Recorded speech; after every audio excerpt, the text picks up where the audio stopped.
Afternoon, Jess. Hi. Round two. Round two.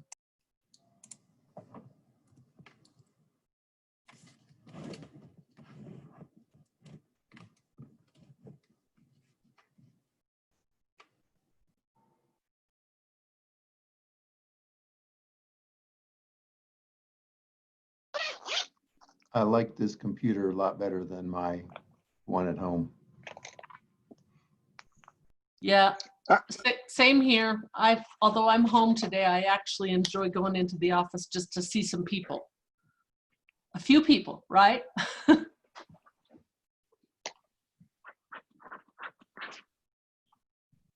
Yeah, there, Rick, and your guys' building, you're all in separate offices or in cubicles anyway, so you're automatically 6 foot separated.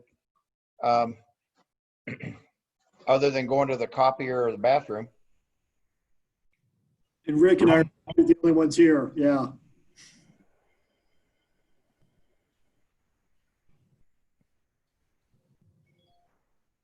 I guess you two are the only ones that count anyway. Thanks, Reb. Bev will take offense at that. Oh, is Bev there too? Yeah, you better not leave out Bev.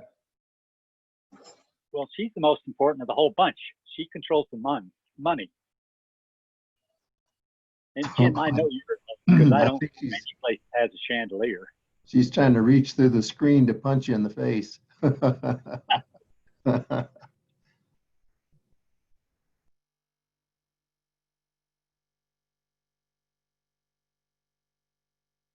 going to mute.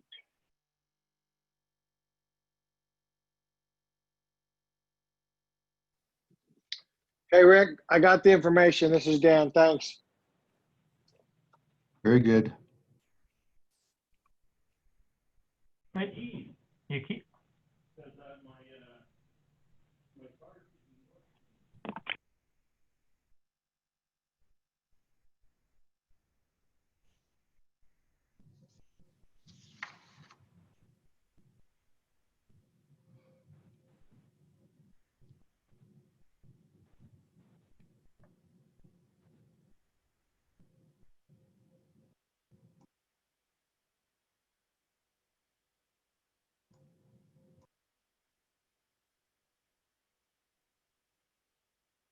Oops. Just a reminder, we need 5 board members for quorum.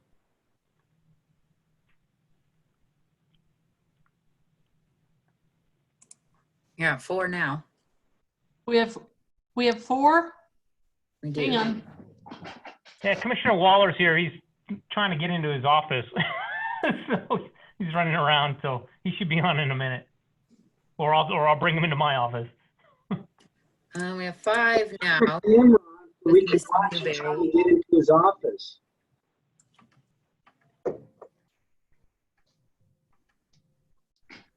I know Wayne's around and he'll be joining us, so I just don't know where.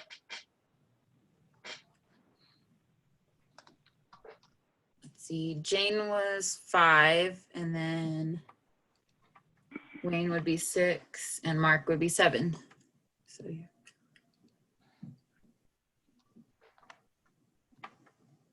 No, we'll give Commissioner Waller another minute because I know he's. So got you into said his room. Mayor Jane was on? Yes. Okay.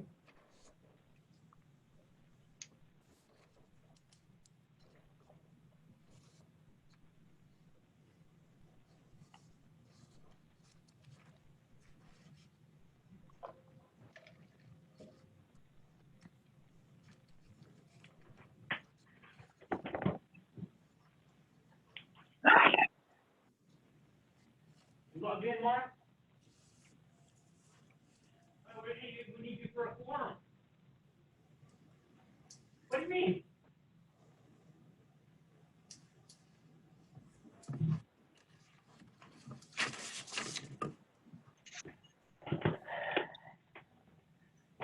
All right, he's still fumbling through his computer. You're fumbling, Lahanos?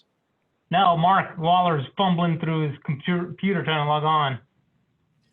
Well, we have 6 right now, so you have your quorum, and then he can just join in if you wanted to start.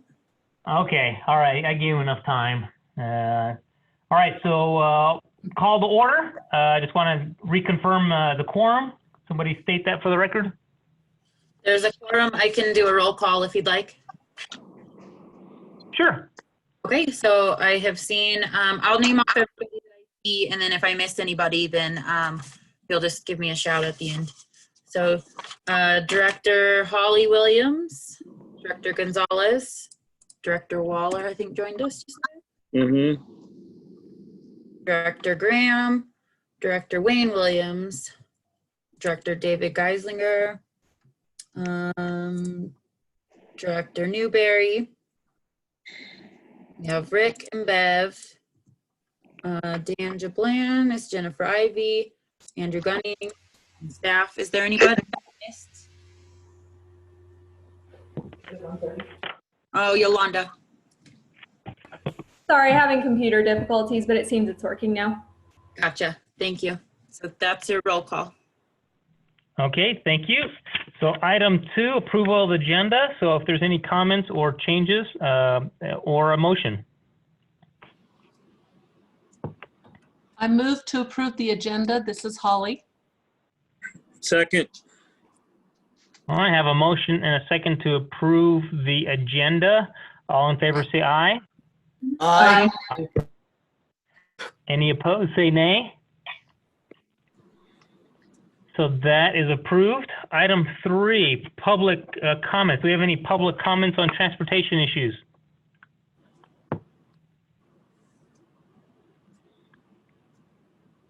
Anybody have anything for callers? Okay, hearing none. Going to item 4, approval of the minutes from the May 13th, 2020 meeting. Yolanda, any comments or questions? Oh, move to approve, Yolanda. Holly will second that. Okay, any discussions? That was real fast. Don't hear any. Okay, so we have a motion and a second to approve the minutes. All in favor, say aye. Aye. Aye. Any opposed, say nay.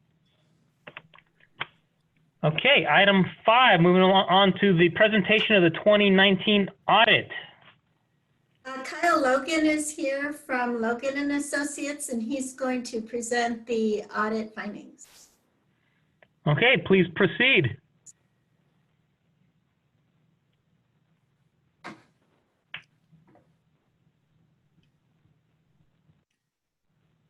There we go. Okay, I'm here. Can everybody hear me okay? Mm-hmm. Good. Yes, sir. Okay, so as Beverly mentioned, my name's Kyle Logan. I'm the owner of Logan and Associates, the Pikes Peak RTA's independent auditor. And so I'm here this afternoon to present the results of my 2019 audit of the authority's financial statements. So our audit process is primarily made up of picking samples of cash disbursements and verifying that, you know, there's proper approvals, there's proper supporting documentation. And in addition, we also verify that expenses charged to the various projects are actually included in the original approved ballots. And therefore, we make sure that there isn't any discrepancies there or issues. We also confirm bank and investment balances with the financial institutions to make sure that the balances being presented and reported in the accounting system are what the financial institutions show as of the end of the year. We also confirm the sales tax revenues with the state of Colorado and even certain revenues related to the bus fares received from the city of Colorado Springs. And then one last thing we do is what we call analytical comparisons and review, comparing 2019 to 2018 amounts, picking Beverly's brain as far as why certain amounts change from year to year. And so after we do all that process, then that gives me a level of comfort in order to issue an opinion on the financial statements. And so the financial statements that we're looking at here, all the numbers in this document, all the footnote disclosures are responsibility of the authority's management. My responsibility as the independent auditor is to audit them and issue an opinion. So following the table of contents is the independent auditor's report. It's 2 pages, and at the top of page B is the most important paragraph in that two-page letter. So it's titled the opinions paragraph. There you go, right there. And so that paragraph there tells you as a reader and as the governing board that for the year ended December 31st, 2019, the authority received an unmodified opinion. What that means in layman's terms, that means it's a clean opinion. That is the best that you can receive from an independent auditor. What it also tells you as a governing board that all the numbers in this document, all the footnote disclosures in this document are in accordance with the accounting principles required for a local government entity such as the authority. So I'll just kind of go through and kind of break down how the financial statements are put together and touch on some highlights. So there's primarily 2 parts in the financial statements. There's the basic financial statements, which are pages 1 through 11, and then followed by the required supplementary informations on pages 12 and 13. And so in the basic financial statements, they're following the management's discussion and analysis, which is more of a narrative version of significant events and activities that have occurred over the past year, and also some high-level comparisons to the 2018 numbers. And so on page 1, which is the statement of net position, it's down a couple more pages there. There we go, right there. So this is the primarily it's the balance sheet. And so it's the assets, liabilities, and net position or equity of the Pikes Peak Rural Transportation Authority. And so the assets, total assets, as you can see there, approximately 187 million, which is an increase of about 22 million over last year. And that's primarily the net income for the year. Your accounts receivable, about 21 million there, and that's slightly increased primarily because your sales taxes increased approximately 7.2 million over the past year. And a lot of that I've been seeing with my other local government clients is last year was really the first full year of the requirement for web purchases to pay sales tax. So I've been seeing a jump in the sales tax revenues as a result of that. So then following your total assets are your liabilities, which are the claims against those assets of about 14 million. And again, this is just a timing for expenses that were incurred in 2019, but not paid till 2020. And then following is the net position, the equity or the net worth of the RTA, which is 173 million. And of that, basically 172.5 million is restricted. And the top part, 3.6 million, is the Tabor Reserve restrictions. And then all the other related to the capital projects, roadway maintenance and transit services. So again, as I mentioned, related, the net position increased about 22 million, which is primarily all included in your cash up above. Okay, so then on page 2, statement of net activity. So this is primarily your income statement.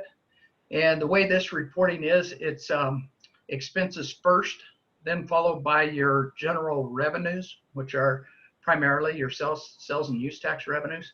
And so your total expenses of 97 million, it's approximately a $10 million increase from prior year. And of that, capital projects and improvements increased about 3 million, and then your maintenance projects increased about 5 million. Then following your total expenses are the general revenues, sales taxes, the investment income, which increased about 900,000. And a lot of that is related to the interest rates being better, as well as the authority investing the majority of your cash in Colo Trust. So you're receiving a pretty good rate there.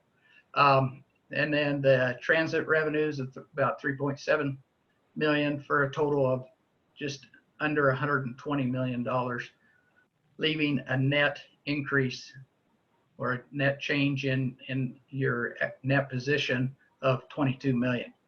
So again, as I've mentioned in prior years, you know, we see fluctuations depending on where the projects are at, whether they're in the planning and engineering stages or the construction stage. And so 2019, although there was a significant amount of in the capital and projects plans, projects, a lot of that was planning and design. So talking with Beverly, you know, in 2020, we expect to see perhaps that increase as some of these construction projects get started and get going. So next pages 3 and 4. So these are, page 3 is primarily identical to page 1, but this is your general fund on a fund level. And because the authority does not own any property and equipment or have any debt, then that's why pages 1 and 3 are pretty much identical. So I've kind of touched on that one. Again, page 4, statement of revenues, expenses, and changes in fund balance. Again, this is very similar. However, the revenues are presented before the expenditures. Again, no significant differences from that and page 2. Okay, then following on pages 5 through 11, these are the footnotes. So the accounting standards require certain disclosures to support the numbers in the financial statements. And so that's the purpose of these 6-7 pages. And you know, one of the things we added this year, because of all that's been going on with the COVID-19, is that we put a disclosure in there because we're, you know, anytime a subsequent event happens after the year end, we're required to at least address it. And so on page 8, if you can scroll down, at the bottom of page 8, the subsequent events, we basically put a paragraph in there that says, hey, you know, this is what happened in January. This outbreak happened, and we have, you know, as far as effect on the authority's operations, revenues, expenditures, it's unknown at this time because we're only halfway through the year. So again, that's required disclosure that's included. Following on the next page, on page 9, the cash and on 9 and 10, the cash and investments. That's where on the middle of page 10, we show the investments are in Colo Trust. Okay. And then following out on page 11, that talks about the Tabor amendment, and then as well as the administrative services agreement between the RTA and the Pikes Peak Area Council of Governments. Pages 12 and 13, this is the required supplementary information, which is basically your budget compared to your actual expenditures and revenues. And so again, state statute requires local governments in Colorado to not spend more than they expect. And so that's one thing that we always look at. So a few lines up from the bottom of that page, the total expenditures, total overall 97 million. You guys expected to spend 244 million. And so again, that's primarily that big difference there is because a lot of these projects are not in the construction phase. And then the last page there is primarily just some required disclosure about the budgets and the process there. So that's my presentation on the financial statements. Are there any questions before I move on to the management letter? Any questions from anybody? Okay, hearing none, you can proceed. Okay, so then the next document is the management letter. And again, the auditing standards that I follow in performing my audits require me, your independent auditor, to communicate certain things to you as a governing board of the authority. And that's what the purpose of this letter is for. And so that tells you my responsibility under the auditing standards. On the next page, it talks about certain areas, accounting estimates, if there were changes in significant accounting policies, if there were significant audit adjustments there in the middle. We proposed no audit adjustments. So what that tells you as a board, that tells you that the numbers you have seen throughout the year that Beverly has put together each month are the same numbers that are in this document at the year end. So, you know, that's always good when there are no audit adjustments. That kind of tells you as a board that, you know, the policies and procedures that have been put in place over the years are being followed. And that provides for good, sound financial reporting. And it also, you know, gives me even a higher level of comfort when considering my opinion on the financial statements.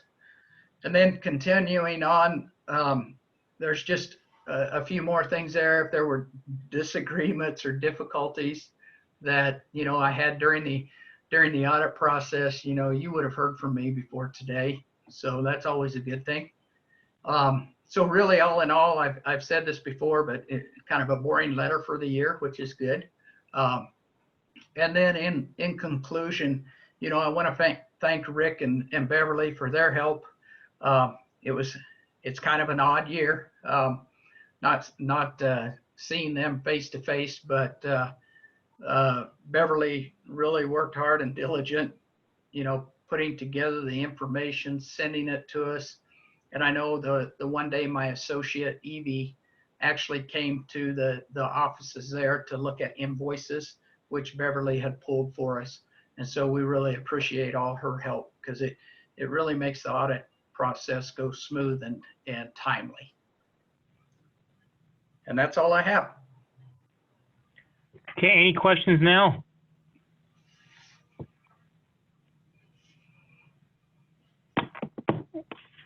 Okay, wow, no questions. I like hearing that it was a clean report. That's what we all want to hear. So I guess if there's no questions, we do have to accept the audit report.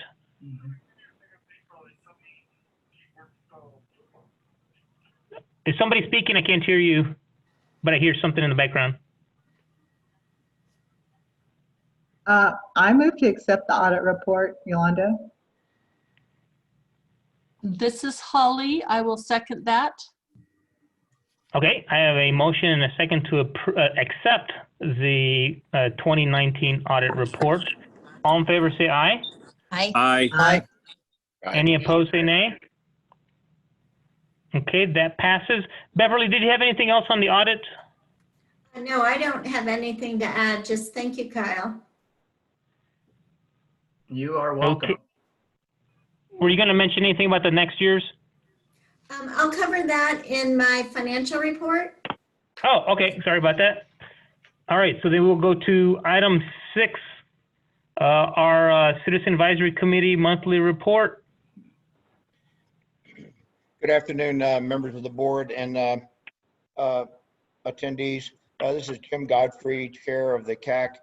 The only item on our agenda that required a recommendation to you was the request by the city of Colorado Springs for 2 contracts, one under emergency bridge to replace some culverts under Wooten Road.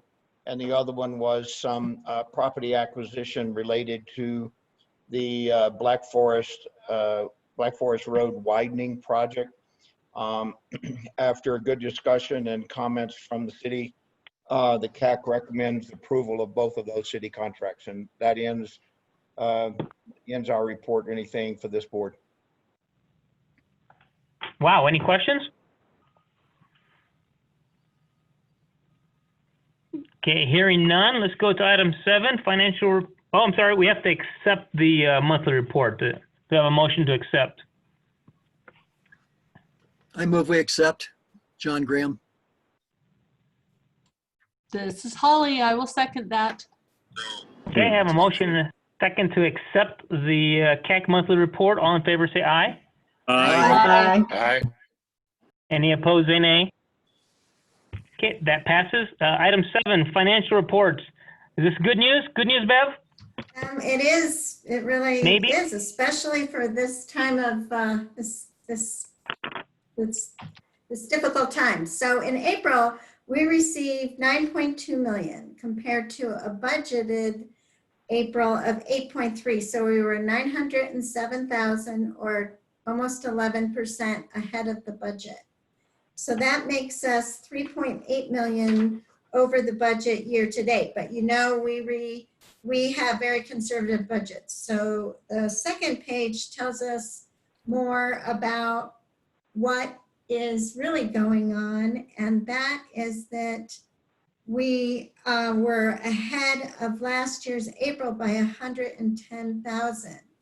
But in my email that I sent to you all, we had about $1 million worth of sales and use tax that were from the month of March in April, because the governor allowed 1 month late reporting for the month of March. So then our actuals on page 2, instead of a negative 400 for March, it would have been a positive 600,000.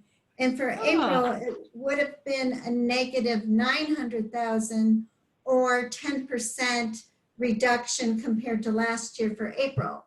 But we're still ahead 933,000 for the year. So we're doing pretty well, because I really thought April would look much worse than it has. Wow. Okay, Yeah. well, but so we still anticipate a couple of reductions here, so we'll see, but that's actually not too bad. Any comments? This is Dave Geisinger. Bev, Dave? that helps. That explanation actually helps. Can I get an update of what you just said in an email, saying that this would have been what happened in March had we collected in March, and this is what April actually is from April receipts? Yeah, it is in my verbal part of the email that I sent out with the 2 pages. I kind of sort of read in that, but the way you just said it was a lot clearer than I understood it from the last. Okay, I'll send out another email that just says what I just said. What you just said, and frankly, if we got it recorded, somebody can just type that out and send it out, because that helps explain things a lot clearer. Because we did, for the city, I know from the city's perspective, we really didn't have that much non-collected sales tax in March. We collected almost all of it. So I think that may be where that issue lies. So thank you.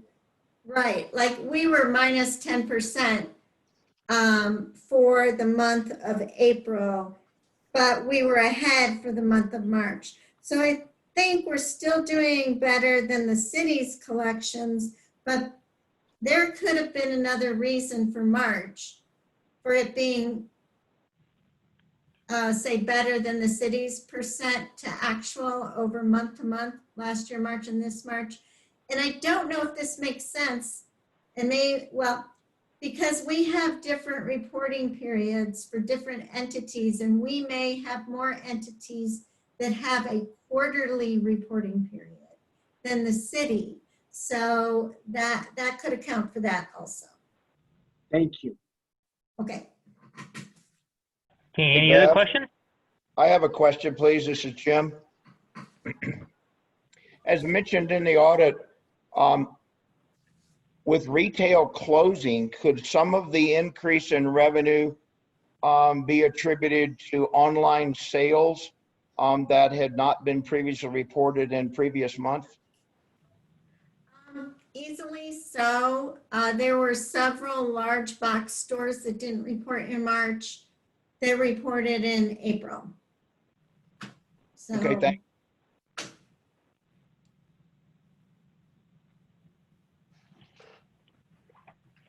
Okay, anything else? Okay, Bev, any last information? oh, I did want to bring up the audit for this next year.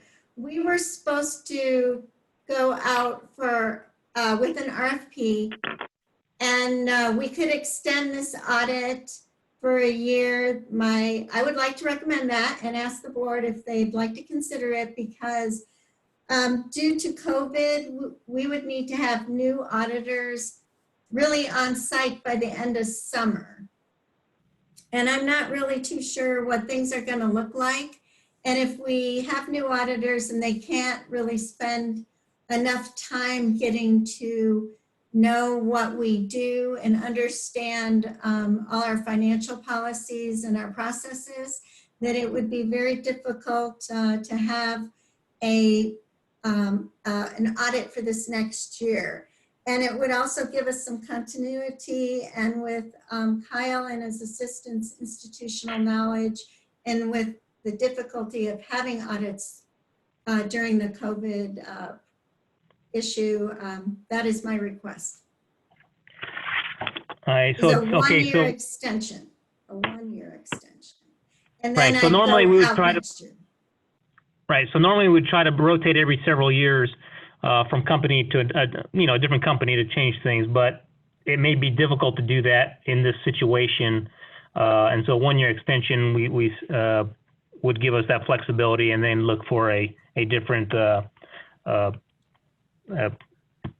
agency next year to get that rotation. So that was brought up earlier, and so I do support that recommendation, but we would put that on the agenda for next month then, if that's something we would like. So I'd like to just open that up to any comments from the board members on whether they think that's a good idea to bring up that option next month. Yolanda, I think it's a good idea to bring it up next month for consistency's sake. This is Holly. I would like to see it on the agenda for next month. I think that with the coronavirus, we do have to just go ahead and make the plans for the same auditor next year. Anyone else? Yeah, Lohinos, this is Dave. I was the one who last year raised pretty vociferous objections to saying that we really did need to reconsider the use of the auditing from public auditing standards. But public auditing standards being what they are, realities steps in the way. I think that this is appropriate. And I think having this discussion now and having a month for people to consider and to come back if they have objections next month to raise that at least allows the public process. But I am in support of what Beverly is suggesting here. It makes sense in light of the circumstances. Okay, anybody else?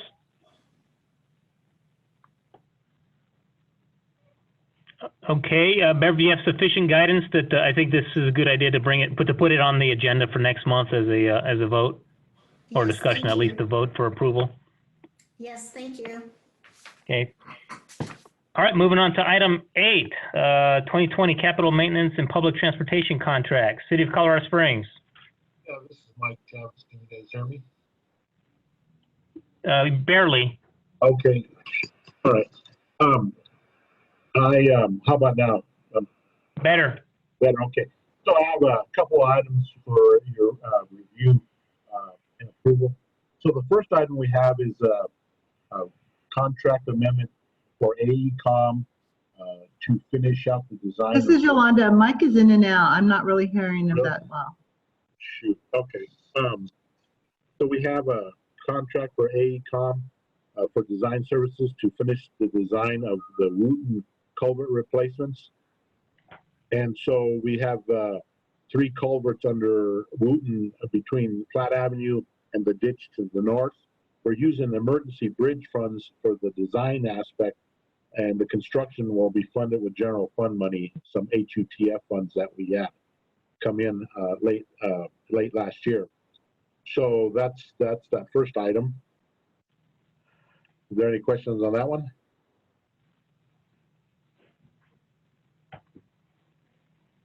Don't hear any there. Mike, you can continue. Okay. The next item is approval of land purchase on the Black Forest widening project. There's a need for a water quality pond, and on the south end of the project, there was one last piece of vacant land that was available. So we started an appraisal process and approached the property owner earlier this year. We had appraisal done for ourselves, and the property owner had appraisal, and we've settled on an amount that's kind of in between the two of them. This was an early action item because we didn't want that property to be sold or developed and then not have a area to do this, or we would have to have paid, like a replacement or relocation costs. So we went ahead, and so we're seeking authorization to proceed with the land acquisition. Any questions on that one?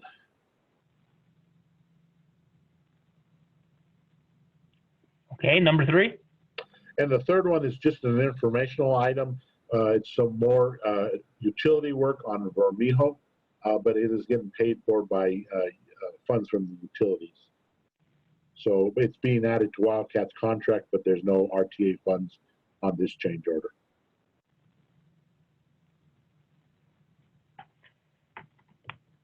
Okay, any discussion on these items from Colorado Springs?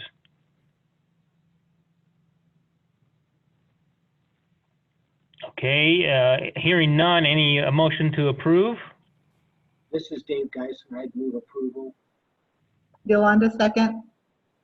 Okay, I have a motion and a second to approve the maintenance in public transportation contracts for Colorado Springs. All in favor, say aye.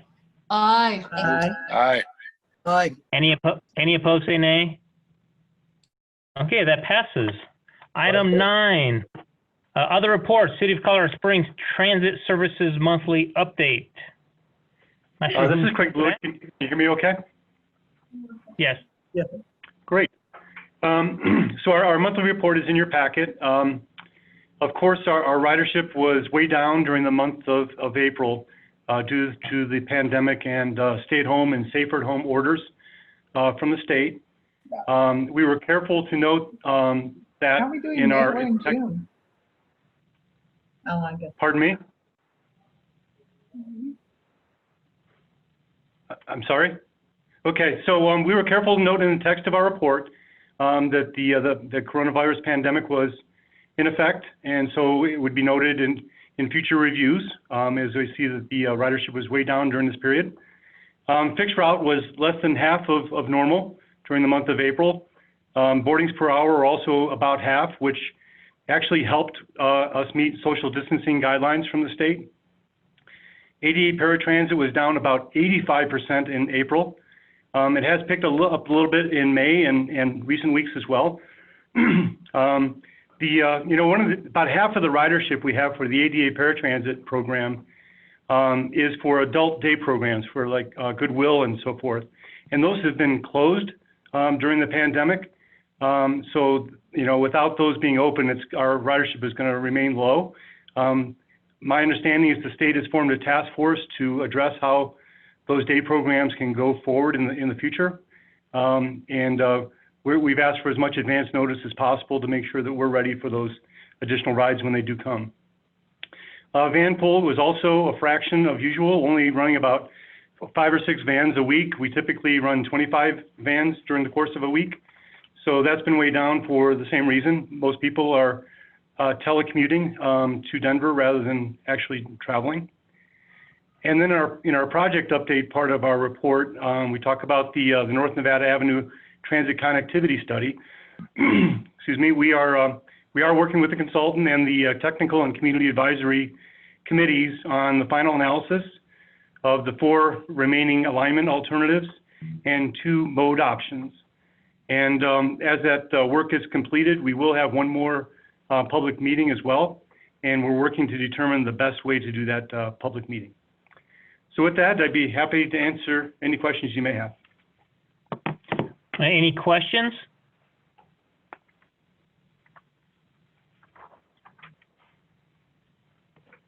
Okay, is that all you have? That is. Thank you very much. Okay, item B, City Colorado Springs Rock Rimmon Reconstruction Update. Good afternoon, this is Cole Platt. I'm the project manager on Rock Rimmon. Can you guys hear me okay? Yes, please proceed. Okay, great. So if we can move through the slides, we just want to give you an update of where we're at on Rock Rimmon. The slides are a little bit older. We finished paving Rock Rimmon at this point, but we're trying to keep you guys updated on the project because it is PPRTA funded. So if we could go to the next slide, please. The current work area, which was the overall project, was from Delmonico. It turns into Pro Rodeo there to the south of Rock Rimmon, and it runs from Vindicator to Pro Rodeo or Delmonico, however you want to look at it. The current work area at this point was right there in the middle, and we have been doing an overdig in there, an entire reconstruct. We were putting glass grid in to try to stabilize the surface. You'll see in a minute, or maybe not, I'll explain it in a minute, kind of the problems we ran into. But next slide, please. You'll see us here applying a leveling course. And the leveling course allows us to get a better ride on your final mat. So it takes kind of the holes or the low spots out of the asphalt, and we level course over that before we come in with our final mat. Next slide, please. You'll see some ramp creek construction here at Tech Center. So ADA tells us that the federal government tells us through ADA that we have to make sure that all the ramps are up to current specification, whatever the current ADA specification is. So with us doing a full mill and overlay and a reconstruct, actually, we went in and replaced all the ramps and made sure they were at current ADA specs. Next slide, please. Thank you.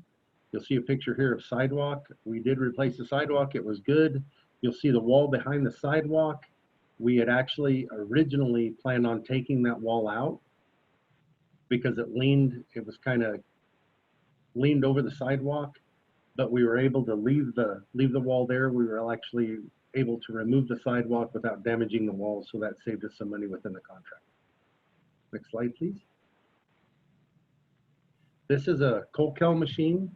And what happens is they'll bring in, instead of end dumps or dump trucks, to take the asphalt and put it in the paving machine, they'll actually bring in flow boys and they'll dump a windrow in front of that machine. It makes it a lot faster, and we can pick that up with this machine and put it right into the paving machine. Makes it a lot faster, allows us to get more stuff done. It's hard on residential streets unless you have a good long pole that you can do, and a good long stretch that you can get done in that time. So this helped us a lot to be a little more efficient on that project.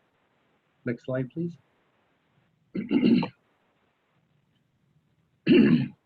We did pave an echelon, which means we had 2 pavers to eliminate that center seam. We actually had 3 pavers on that project. We had a paver in front of us that was doing the turn lanes, and then we come in with 2 pavers to tie in the turn lanes, and that, like I said, that eliminates that center seam and makes for a lot better ride quality. So next slide. And you guys can jump in with any questions at any point. If you have a question, shoot it out there. But this is another picture of us doing the bottom mat We did the bottom mat with 6422. We did the top mat with 6428. It's a little better oil, a little more polymer in it. It gives it a better ride surface, which is part of the reason that this project took a little longer than expected. We ran out of weather. We've got to have 60 degrees and rising for the 6428. So we had to kind of postpone that until this spring where we could come in and pave it with the 6428 and get the temperatures to give a little better ride quality. Next slide, please.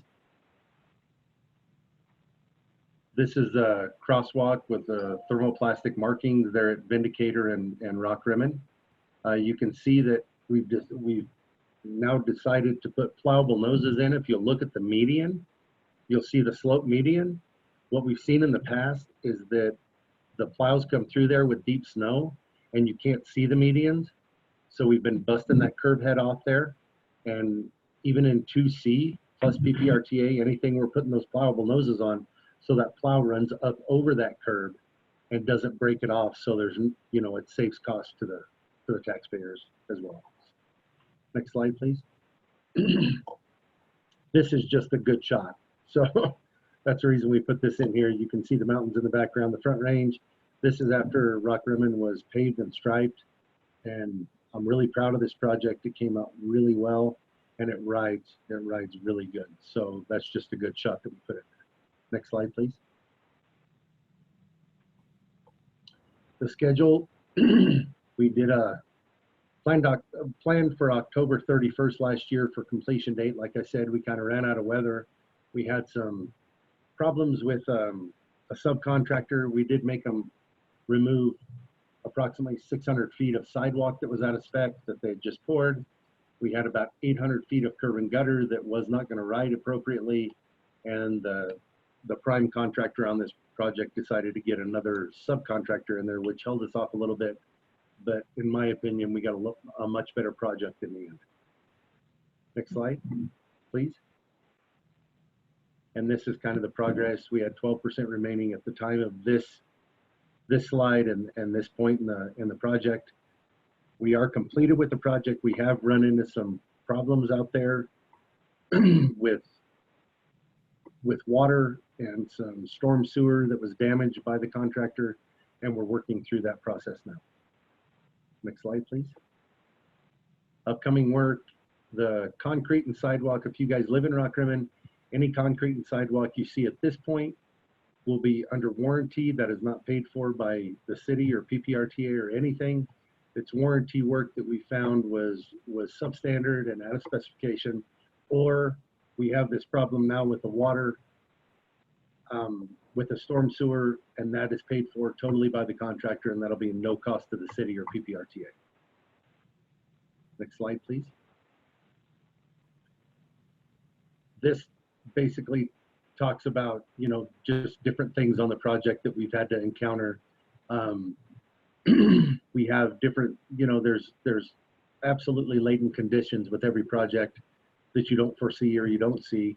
For instance, on the westbound lanes there at Tech Center, we had a plan to come in and overdig that project approximately 19 inches average and come in and put a glass grid in, rebuild the road.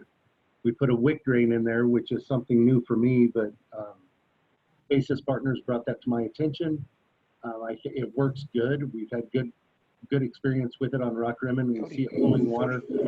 It is actually a drain that runs between the subgrade and the base course, and it takes that water because there's so many springs in Rock Rimmon.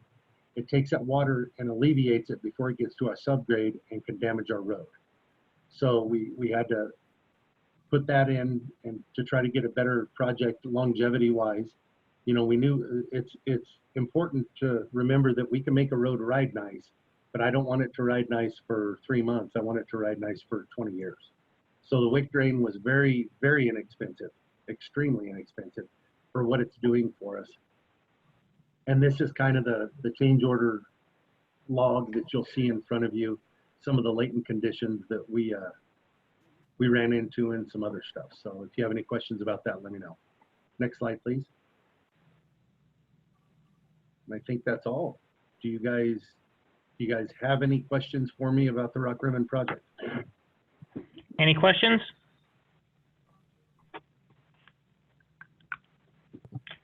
folks up All right. there glad you're done. I'm sorry? Yeah, I drove through that a couple times. It was pretty rough for a while. I said, are the folks up there glad you're done? They are glad we're done. You know, I have got quite a few compliments. We got a lot of compliments while we were paving it. People driving by with their thumbs up and telling us nice job. But I've talked to quite a few citizens in the last couple weeks that have driven it, and they're certainly happy with the ride quality. And if you haven't driven it, I encourage you to drive it because the ride quality is pretty good. I'm pretty proud of this one. Mr. Farkas early on and it gave me the best advice, or the best truism when it comes to public works, which is the most frequently asked question is, when are you going to start on my street? And then the second most asked question is, why aren't you finished? Exactly. Okay, great job. Hey, item C, City of Colorado Springs monthly change order and property acquisition report. This is an informational item. Are there any questions on it? Any questions from anybody?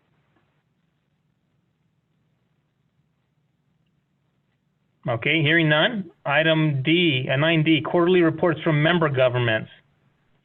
Do we have anything from the member governments? This is Rick. I can take any questions you might have. Okay, any questions from anybody on this?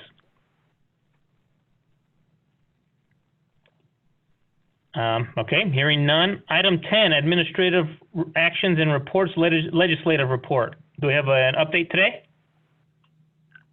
Yeah, this is Dan. We got Dan the man. Dan the man's on watching the Capitol burn to the ground, it seems like. The fast, free, and friendly mantra that they brought back when they came back is out the window. Currently, 641 bills have been introduced. In fact, bills got introduced today.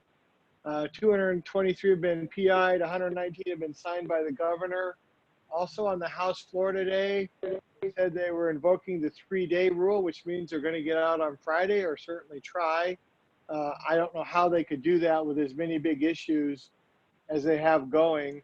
Currently on the House floor, House Bill 2014-20, which is, you probably saw it in the Denver Post, the Gazette, but in every newspaper, they're reducing or taking away 9 different taxes for businesses in Colorado to try to help backfill in the budget. So there's a big floor battle going on between basically the pro-business type legislators and the progressive legislators that feel that business should pay fees or taxes in order to backfill the state's budget. That will go on, I think, for hours as we speak. There's talk about the signing dying out on Friday. I also heard this morning that they may just recess on Friday. So it's still up in the air, but all indications are the Speaker of the House is going to try to get out on Friday with the budget. Probably the big news at the Capitol is, of course, the Ethics Committee met with former Governor Hickenlooper and found him guilty on 2 of the 6 ethic violations. So those are kind of the highlights of the Capitol right now. The budget, the COVID bills, health bills are first and foremost going right now. Like I said, I expect the fight on 1420 to be going for several hours. I'll take any questions. Hey, this is Commissioner Waller. If they do not sine die on Friday, we are going to hold you personally responsible. Well, Commissioner Waller, there's nobody that wants him to sine die on Friday more than I. Dan, what does PI mean? Postponed indefinitely. It means killed. Dead. Okay. I know I should know that, but I didn't. That's okay now. Sorry. It means they can't bring the bill back again this year. Oh, okay. And Dan, any news on our House Bill 1151? If it comes back, Rick, it'll be next session in January. It's not on the calendar, and right now they're just throwing bombs at each other, and that's what they're going to be working on. Okay. Any other questions? Okay, thank you, Dan. Item 11, PPRTA member announcements. Do we have any announcements from the member governments?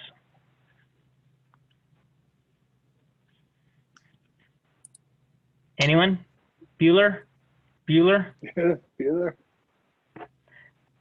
Okay, well, hearing none, I believe that's got everything covered. Did I miss anything, Rick, before we adjourn? It's covered. Thanks. Okay, all right, it says I need an approval, so do I have a motion to adjourn? Motion to adjourn, Yolanda. I don't think you need that. I know, it's just on there as an approval. Okay, all in favor? Aye. Aye. Goodbye, everybody. See you guys. Bye. Thank Hasta you. luego. Ciao.